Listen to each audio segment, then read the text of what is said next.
နှခမ်းလေးများထပ်မှာငါလမ်းတက်ခဲ့ပြီလား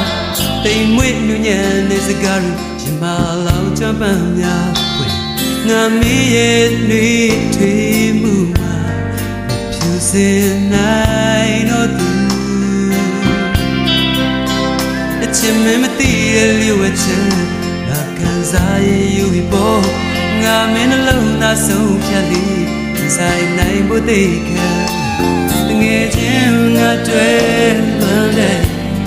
အချိန်မီပြန်ခဲ့မယ်မင်းနဲ့ဒီချင်ပြီးမချေရသည်ရမကြောက်ပြချက်ပါမှမရှိချစ်ခဲ့